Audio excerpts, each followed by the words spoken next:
Alors, chers collègues, chers internes, euh, un cours aujourd'hui qui est vraiment, qui fait partie des plus fondamentaux, des plus classiques et des plus indispensables avant d'aborder l'imagerie digestive, un cours sur l'anatomie descriptive du foie.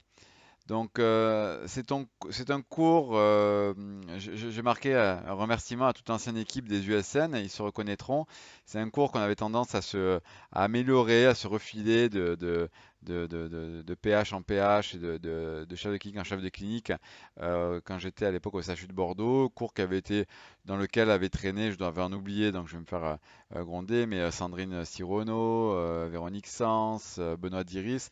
Voilà, j'en profite pour les saluer et les remercier de me prêter ce support aujourd'hui dans lequel je vais également participer pour ce topo qui verrait à de très belles images.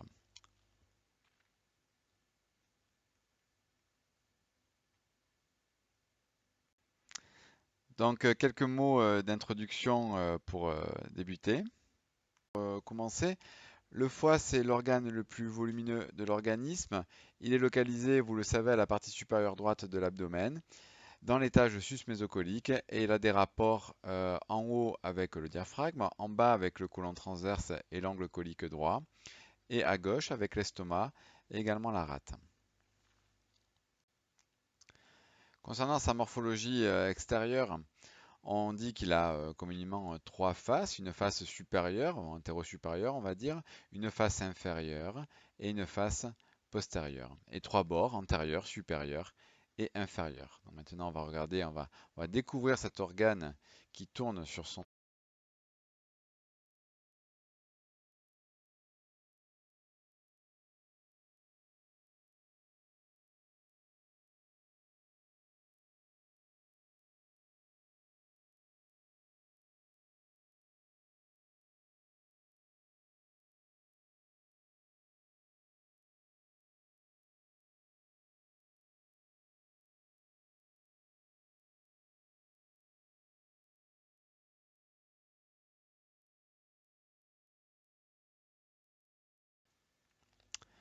Concernant la face supérieure, on l'appelle la face diaphragmatique en raison de ses contacts avec le diaphragme. Elle est lisse, convexe, et on voit les deux lobes qui sont séparés par l'insertion du ligament falciforme. La face postérieure, quant à elle, est triangulaire à base de droite. Elle est concave, elle va venir se mouler sur la concavité du rachis. Et on retrouvera deux sillons, un sillon vertical droit qui correspond à la gouttière de la veine cave inférieure et un sillon vertical gauche qui va prolonger le canal d'Arensus. Entre les sillons, le lobe caudé.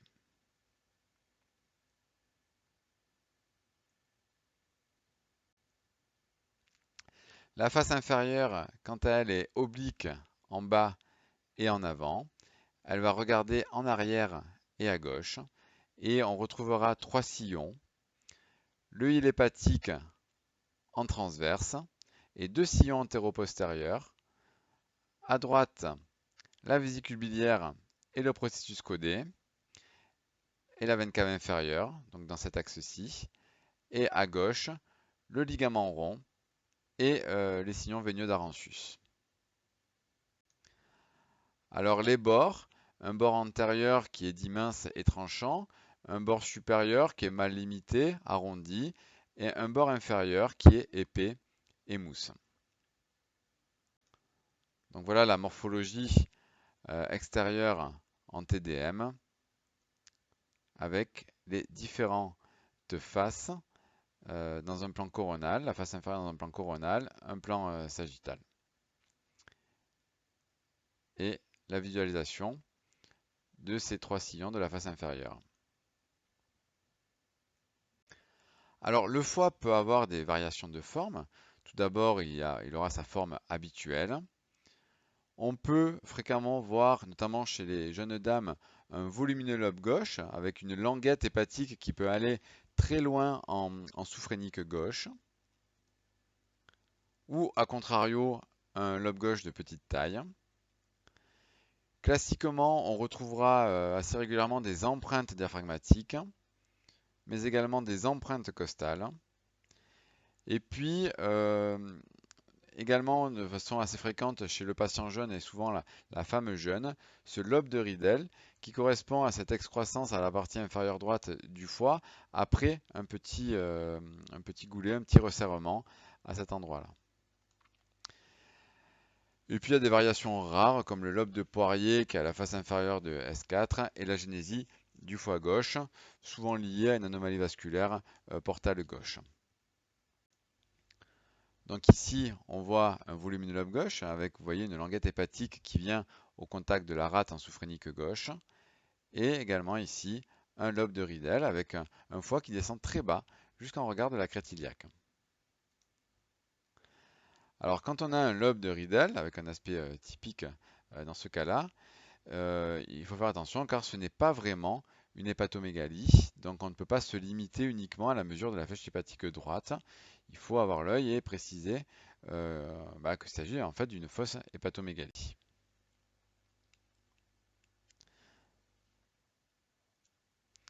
Chez cette dame notamment, une dame de 83 ans, il y a une suspicion clinique d'hépatomégalie. On palpait un important débord hépatique, mais l'ensemble de la morphologie hépatique était normale. On voit bien ce rétrécissement avec derrière cette pointe de foie droit, segment 6, qui s'est de nouveau hypertrophié, et ça correspondait tout simplement à un lobe de Ridel. Alors attention, car les empreintes costales et les empreintes diaphragmatiques peuvent causer, en regard, par trouble perfusionnel, des plages hypodenses sous-capsulaires mal limitées, qui restent hypodenses à tous les temps, et qui sont donc des fausses, enfin c'est des vraies hypodensités, mais c'est des images pièges. Alors quels sont les rapports péritonéaux du foie?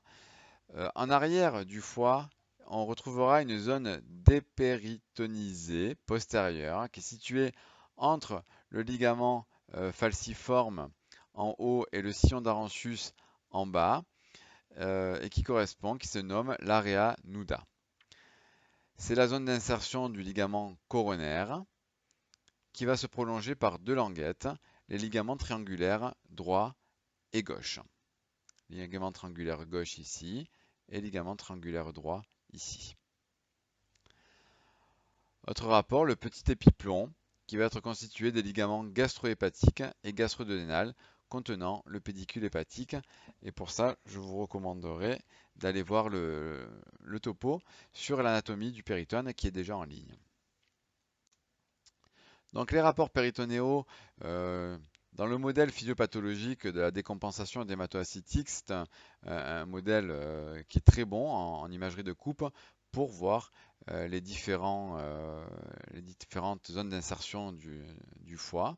Donc on retrouvera ici le ligament falciforme, ici le ligament coronaire, et on voit très bien la zone dépéritonisée là qui va sur en regard de la face postérieure du segment 7 jusqu'à la veine cave et qui correspond à l'area nuda. Et là également, le petit épiplomb dans sa partie gastro-hépatique.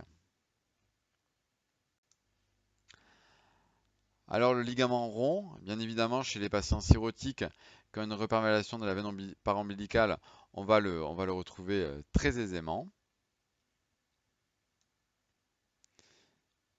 De même que la veine ombilicale qui va être réouverte dans certains cas de cirrhose avec hypertension portale marquée.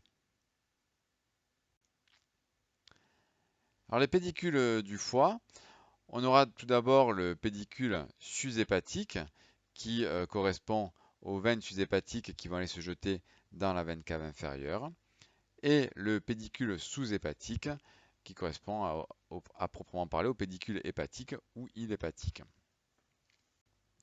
Alors concernant le pédicule sus-hépatique, trois veines sus-hépatiques principales. Vous remarquerez au passage qu'on est un peu vieux jeu, enfin je suis encore un peu vieux jeu. Je dis veines sus-hépatiques alors que dans la nouvelle nomenclature, normalement, on parle plus que de veines hépatiques. Donc voilà, il faudrait les appeler les veines hépatiques, mais c'est vrai qu'on a encore beaucoup de personnes encore emploient le terme de veines sus-hépatiques. En anglais, vous verrez le terme simplement de hepatic veins. Donc une anatomie qui est... alors les variations sont pas rares, mais elles sont moins fréquentes quand même que concernant l'artère hépatique. On pense qu'il y a grosso modo une disposition modale dans 90% des cas, même si c'est un peu exagéré, c'est probablement un peu moins. Et plus on est meilleur en scanner et en résolution spatiale, forcément plus on trouve une disposition modale dans de moindres cas. Donc la disposition modale, c'est celle-ci, c'est trois veines hépatiques qui vont se drainer dans la veine cave inférieure avec présence d'un tronc commun entre les suies hépatiques médiane et gauche.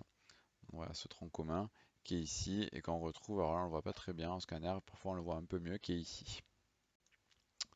Donc en imagerie de coupe, on va avoir naissance commune, veine suisse hépatique, veine hépatique médiane et gauche, puis la droite, la médiane et la gauche. Et ainsi de suite. Jusqu'à arriver aux racines de ces veines hépatiques médianes et racines de la veine hépatique droite. Donc des veines qui sont fréquemment là, même si on les voit pas toujours, c'est les veines spigéliennes qui correspondent à des veines de drainage du lobe caudé ou du segment 9 et qui vont aller se jeter directement dans la veine cave inférieure. En scanner, on les voit de temps en temps. Il faut aller au bloc opératoire et voir une dissection de la veine cave inférieure pour se rendre compte qu'en fait, on voit vraiment les plus grosses, mais qu'il y en a énormément qui sont en dessous des capacités de détection de nos imageries et de nos scanners. Donc voilà cette veine spigélienne. Alors il a des variantes, les plus classiques c'est des veines hépatiques surnuméraires. Alors la définition d'une veine hépatique surnuméraire, c'est qu'elles vont s'aboucher à la veine cave inférieure au même niveau que les autres veines hépatiques, avec un tronc commun qui est possible. Le plus fréquent dans ces cas-là, c'est une veine hépatique surnuméraire gauche, comme l'on voit ici sur le schéma, mais pas sur l'image de scan, alors que sur cette image d'échographie, on a une veine hépatique surnuméraire gauche. Alors, ne pas confondre une veine hépatique surnuméraire à des veines hépatiques accessoires. Leur définition, c'est qu'elles vont s'aboucher au-dessous du niveau des autres veines sushépatiques. La plus classique, c'est la veine hépatique accessoire inférieure droite, que certains auteurs appellent la veine dite de Makushi, en hommage à un japonais qu'il avait plus précisément décrite dans les années 80. Donc voilà, cette veine hépatique accessoire inférieure droite, vous voyez, elle n'est bien plus bas au niveau de la veine cave inférieure. Ça peut avoir des grosses répercussions en cas de chirurgie hépatique ou de greffe, donc il est important de l'avoir à l'œil et de la noter chez des patients qui doivent avoir des prises en charge un petit peu spécialisées ou particulières au niveau du foie. Voilà, dans un plan coronal.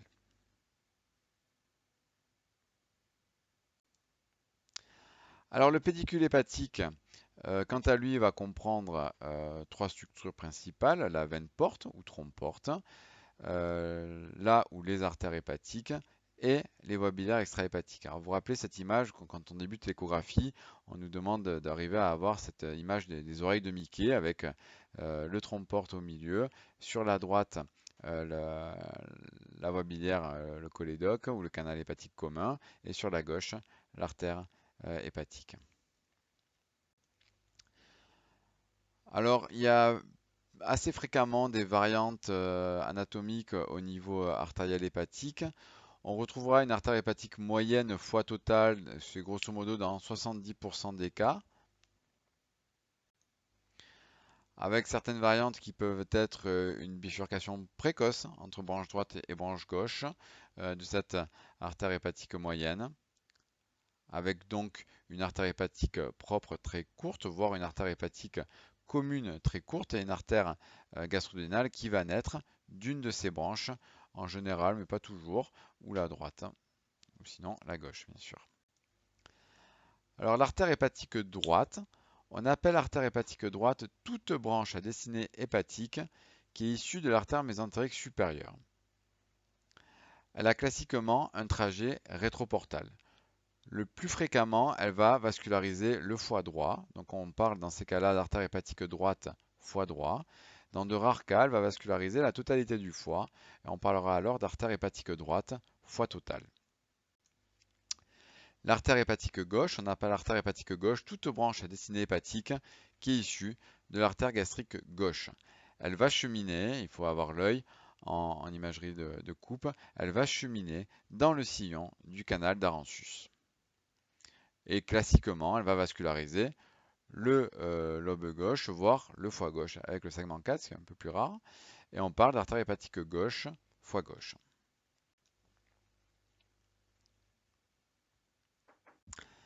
Alors maintenant, quelques mots sur le système porte.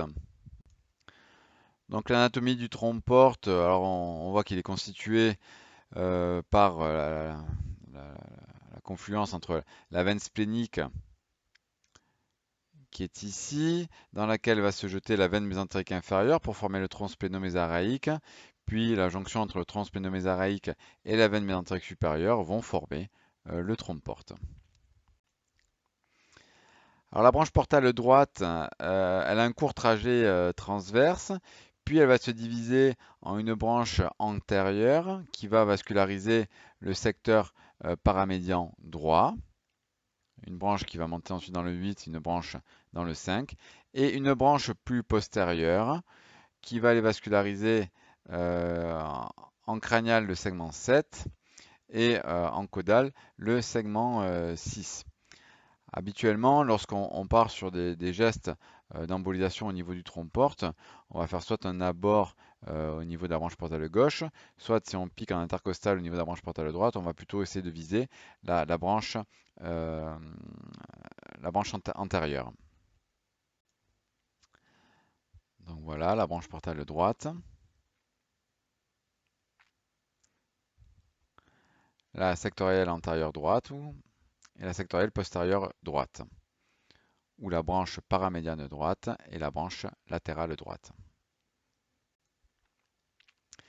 La branche portale gauche, elle est plus complexe parce qu'elle va avoir un trajet au début ascendant puis horizontal. Donc, que ce soit sous rayon ou en scanner, elle va vraiment avoir un trajet où elle va venir vers l'avant, vers nous.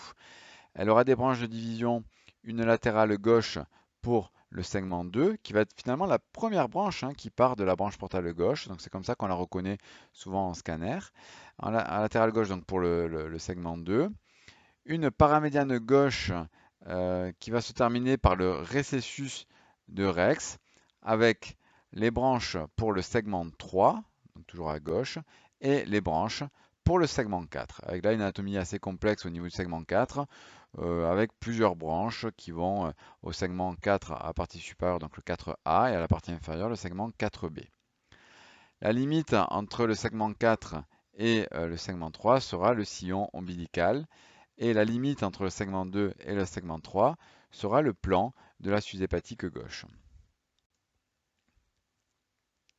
Donc voilà, en imagerie de coupe, la branche portale gauche, donc avec son trajet au départ ascendant puis après trait horizontal antérieur. La première qui va naître, c'est la branche du segment 2, puis le récessus de Rex avec la branche du segment 3 et des branches du segment 4. Alors les variations anatomiques portales, c'est surtout intéressant de les reconnaître quand on a un patient qui doit aller à une résection hépatique ou lorsque l'on doit faire une ambulation portale en vue d'une préparation hépatique. Donc le type modal, dans grosso modo 80% des cas, une trifurcation gauche et de branche droite dans 10% des cas, et assez classiquement, même si ça reste assez rare, une branche sectorielle antérieure droite qui va naître de la branche portale gauche. Autre variante, naissance précoce de la branche sectorielle postérieure droite sur le tronc porte dans 5% des cas. Quelques mots maintenant sur la systématisation hépatique.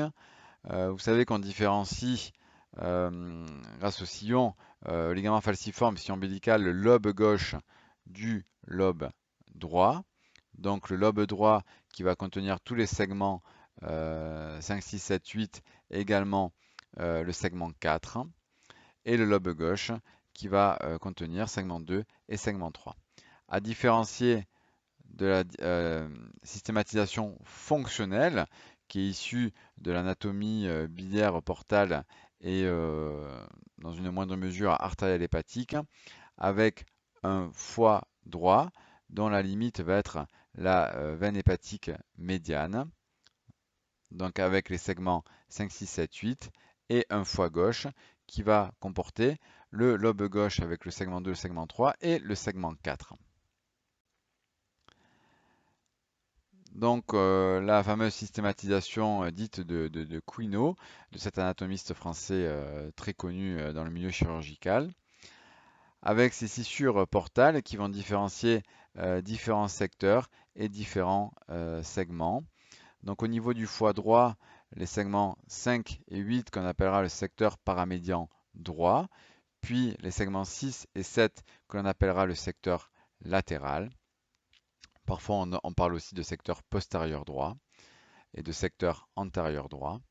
Et au niveau du foie gauche, un secteur paramédian gauche qui correspond en fait au segment 4 et un secteur latéral gauche qui correspond aux segments 2 et 3. Sur les segments hépatiques, il y a 9 segments au total qui sont délimités par les veines hépatiques et le plan de la bifurcation portale. Les segments 3 et 4 sont séparés par le sillon du ligament rond et le lobe codé ou segment 1 qu'on appelle également le secteur dorsal. Donc ce lobe codé ou secteur dorsal, il est situé entre le hile hépatique en avant et la veine cave inférieure en arrière. Ça c'est le lobe codé. Et le sillon d'Arencius à gauche. Donc on l'appelle dans l'ancienne nomenclature le lobe codé ou aussi le lobe de Spiegel. Il a assez classiquement une vascularisation propre avec une vascularisation artérielle et porte qui provient des branches droite ou gauche ou des deux et un drainage par des veines spigeliennes qui vont se jeter directement dans la veine cave inférieure. Enfin, le segment 9, qui est une description plus récente, où l'on voit assez classiquement la petite veine porte qui se jette dedans quand on fait notamment une inversion portale droite, c'est une zone qui va s'hypertrophier.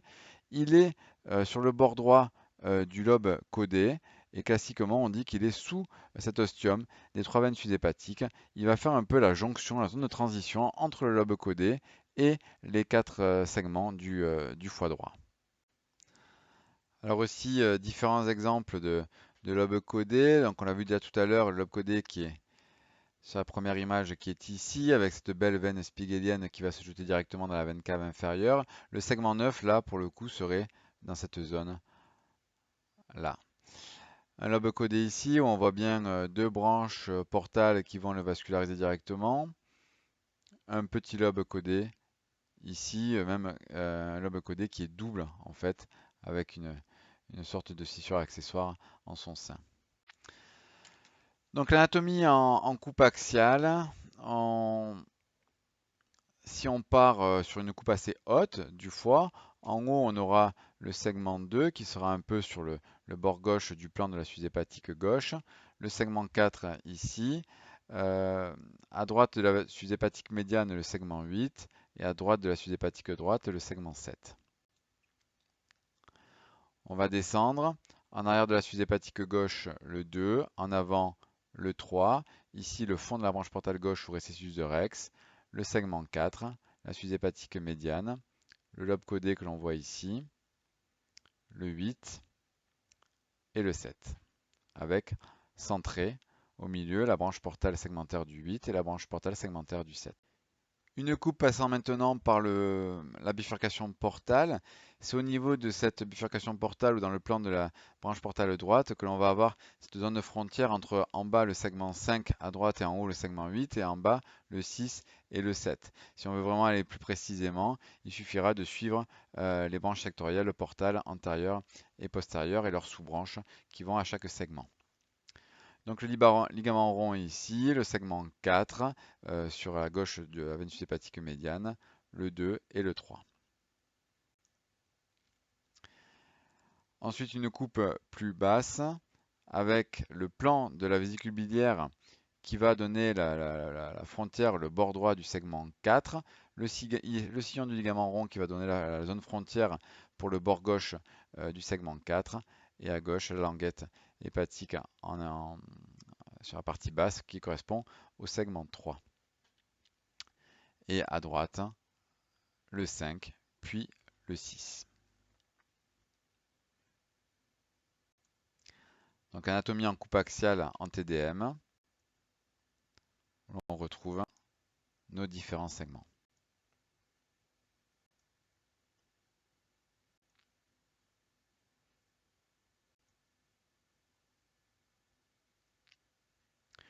L'une des astuces les plus classiquement utilisées pour reconnaître le segment 2 du segment 3 en scanner, c'est de suivre sa branche portale gauche et de voir la première branche qui en est, qui va être la branche la plus latérale et qui va correspondre au segment 2. On la suit, tout ce qui sera dans le territoire de cette branche portale gauche, de cette branche du segment 2, correspond effectivement au segment 2. Et si on continue sur la branche portale gauche et qu'on va en regard du réticus de Rex, on regardera ce qui naît au niveau du réticus de Rex et qui va vers la gauche, c'est la branche du segment 3, et donc avec tout ce qui sera en regard de ce territoire qui correspondra au segment 3.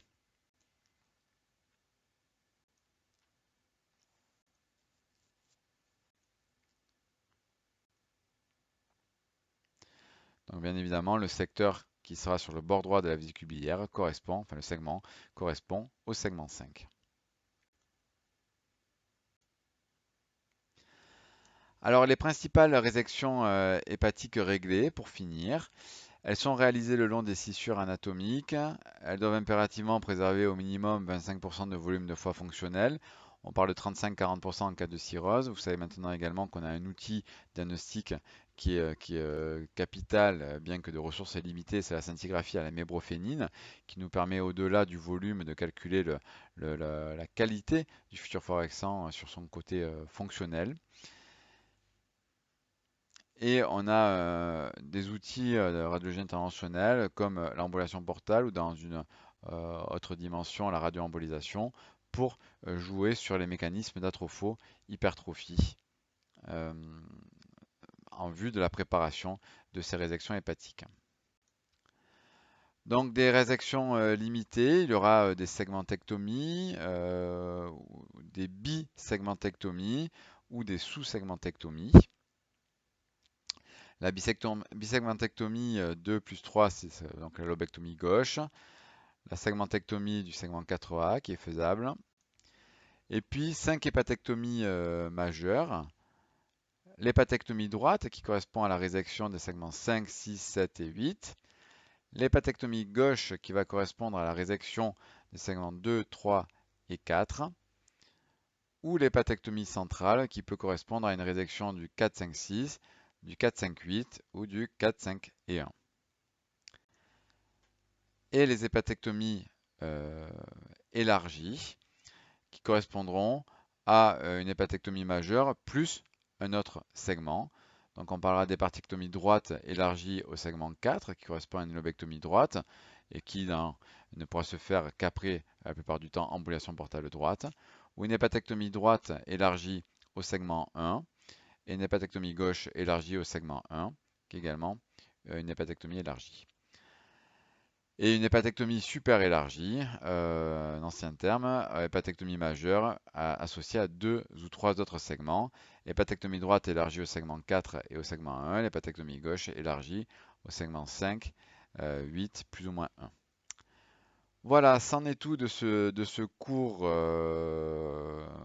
vraiment indispensable pour aborder les pathologies plus compliquées, les prises en charge plus compliquées et complexes au niveau hépatique. J'espère que cela vous a plu. N'hésitez pas à laisser des commentaires et en discuter avec nous directement en présentiel dans le service. Je vous remercie de votre attention. Merci à tous et bonne journée.